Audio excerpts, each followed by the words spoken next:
I would like to tell you a story that just happened 10 minutes ago, just on my way here. Examples of misogyny are everywhere and every time. I was on the bus from Algiers to Boumerdès, and there was this girl. She just dropped on the bus. And I don't know what happened, actually. I didn't hear anything. And then the guy who takes the money in the bus, I don't know what's his name. What is it called? Anyway, he started like shouting on her things like, who the hell do you think you are? And women are not supposed to be here. And women, a long time ago, were just stayed at home and they didn't have the right to go out, and they just get out from their houses to go to the cemetery, exactly.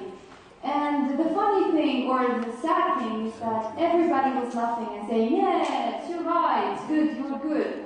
And the poor girl was just, because when she gave him a look, he was like, what? That it doesn't like you? What? Get out. And he was like, yes, well, okay, I have to go to the debate. So, talking about what you said, you started with saying big, scary words like women and society. So, women is a scary word. Isn't this something of denigration? Scary is a word for women? All right.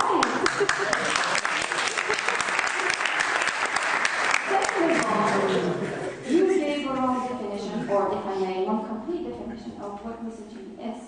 Misogyny is about denigration, prejudice. It's not about hate of women. Because hate, the result of hate is some behavior we are seeing every day in the Algerian society. We are not saying that we are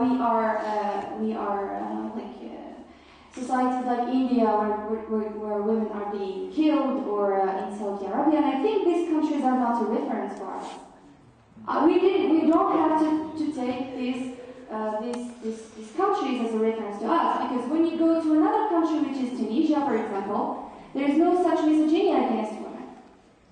You go and you see women outside at night walking, and nobody is looking at them or treating them like they don't have to be here. It's the wrong time for you, it's the wrong place for you. You are a woman, you need to be at home.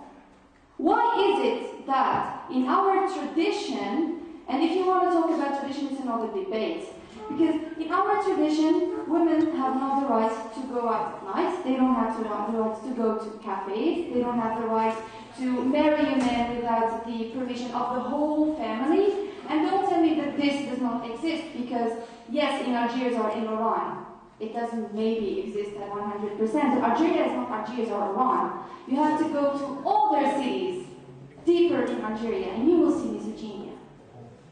I am not saying also that we are like a country that is an exception. There is misogyny in the whole countries of the world, and we are not like an exception. We are talking about the influence of women and the dominance of women in education, and that the children are raised by women, and that children are seeing women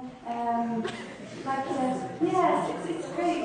You know what children are seeing? They are seeing women being mistreated and abused in the streets. And just girls here, have you ever been in the streets more than half an hour without saying a wrong word from your guys? Have you?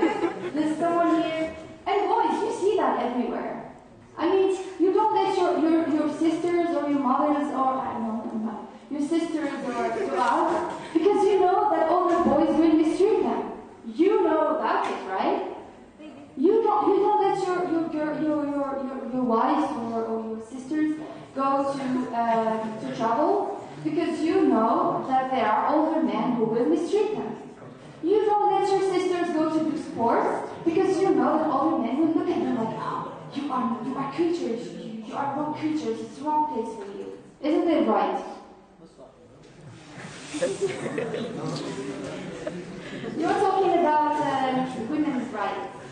Yes. There are laws that protect women. Yes. There are laws that protect women. But the thing is, our traditions are having power on women's behavior also. For example, if a woman is being mistreated by her husband, she just has to shut up because it's your husband. You need to support him and just shut up, okay? And about divorced women, do you know that there is a law that says that if a woman gets divorced, she just stay outside. First of all, a woman does not have the right to divorce her husband unless she's crazy or he left her for a year. There are reasons for her to divorce her husband. But the husband, oh no, if he wants to marry another woman, he just kick her out, and she doesn't have the right to have like a place to stay with her children. You know the homeless women we see in the streets? Those are divorced women. Many of them are divorced women with kids. Is this right? And why the government is not giving them a place to stay, like an apartment or something? Because there is a crisis of the apartments.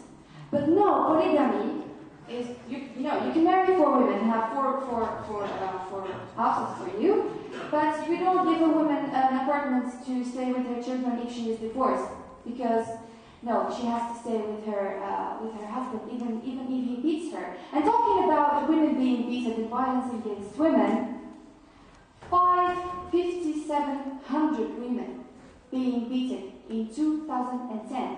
And this is the report of the Gendarmerie Algerian. Not talking about the report of the police, and not talking about the women who are not saying they are being beaten because of the tradition and all the influence the Algerian society is having on women. We are not. I think the debate here is to come up with a solution.